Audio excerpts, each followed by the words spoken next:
dando algumas pitadas do que vai ser o nosso encontro no sábado, vamos falar do conto Os Sapatinhos Vermelhos. Nesse conto, a leitura que eu faço dele, a escuta que eu faço dele é bem particular, então é dessa leitura que eu vou dividir um pouquinho com vocês. Ali, o que eu escuto é que esse conto está apresentando pra gente um padrão de relacionamento, o padrão de se relacionar, a partir de um hábito, de uma noção que traz pra gente o pensar sobre como está o nosso processo de amar. É como a gente se relaciona com o amar, não com o amor, mas com o amar. O padrão do amar está embrenhado em nós desde que a gente se depara com o primeiro amor, nossa mãe, nosso pai ou quem nos cuidou. A gente vai aprendendo os padrões do amar e ser amado. E eu fiz aqui algumas anotações para a gente ir conversando. Esses relacionamentos, muitas vezes, eles vão dando pra gente a noção da perda e do ganho de autonomia. E muitas vezes eu vou precisar me perguntar isso, porque esse conto vai trazer pra gente essa questão de como a gente perde autonomia em alguns tipos de relacionamento, que é para isso que a gente vai estar olhando. Esse amor que faz perder a autonomia, ao meu ver, na minha escuta, ele tem uma raiz que ela está arraigada no amar, na relação do amar com o medo e não com o amor propriamente dito. Então é interessante poder destrinchar um pouco disso, porque esse padrão de amar, ele pode ter a ver com amor, ele pode ter a ver com dor e medo. As dinâmicas relacionais, elas vão estar, quando a gente se percebe num amor de perda de autonomia, num padrão de autodestruição, que vai se configurar em dependência emocional e relacional. Muitas pessoas têm esses padrões sobre o amar.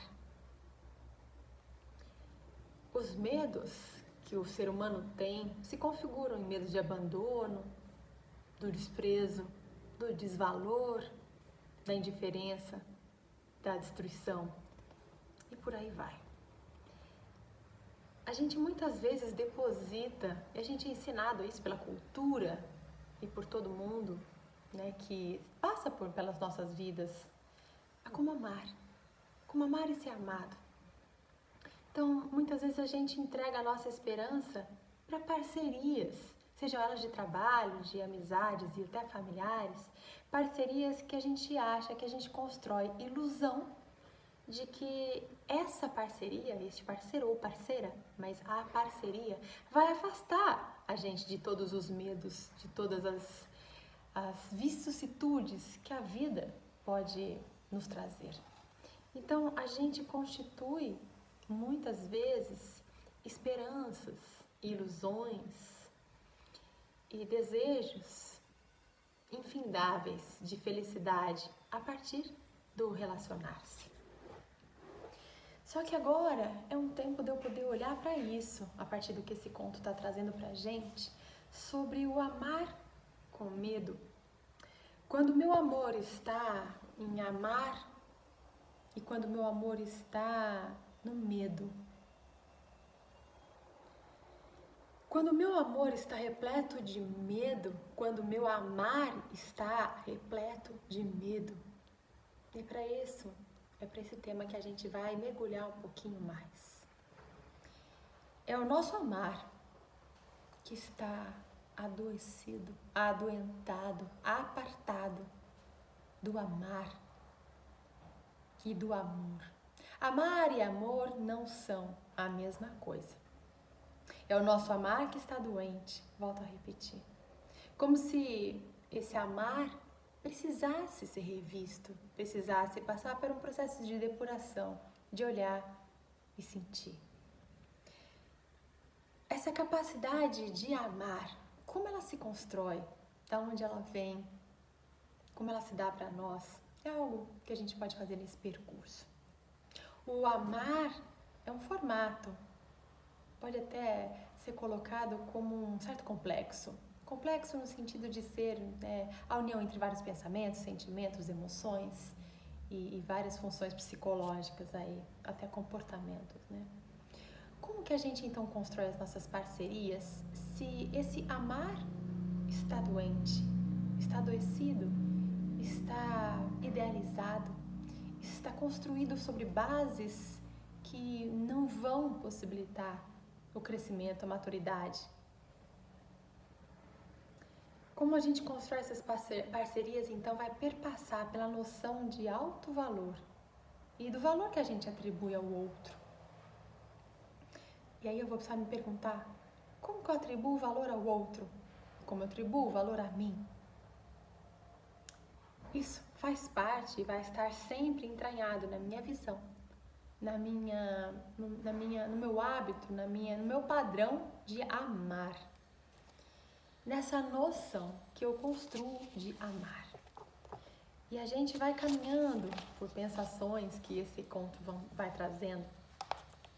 Muitas vezes as mulheres são criadas para ir buscarem logo um relacionamento. Elas são e eram muito mais, né? As gerações anteriores das nossas familiares, das nossas ancestrais, as mulheres eram lançadas com aos 13, 14 anos já para procurarem, constituir um relacionamento.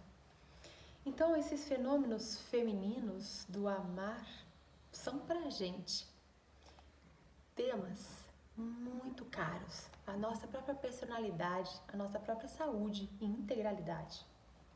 Querer salvar, enaltecer, curar, cuidar, é amar? Padrões autodestrutivos do amar, de se estabelecer dentro dos relacionamentos, de estabelecer relacionamentos. É para isso que a gente vai estar olhando nesse conto e em todos os outros contos do livro Mulheres que Correm com os Lobos. Muitos padrões são aprendidos, muitos padrões de relacionamentos são apreendidos no duplo sentido de apreensão e de aprender de ver, com o cognitivo. A luta por sobrevivência, que a gente se embrenha às vezes em tentar manter um relacionamento ou olhar para ele, tentar buscar e crescer dentro dele. Que lugar que a gente se coloca para oferecer o nosso amor? Como é que a gente se coloca para amar? Amar ao outro e amar a si. A gente precisa se debruçar sobre um processo de recuperação do nosso amar para amar a si. Esse é um dos grandes temas. Há um dano que a gente causa, que é causado, que a gente sente na personalidade, que tem a ver com o amar, a função do amar.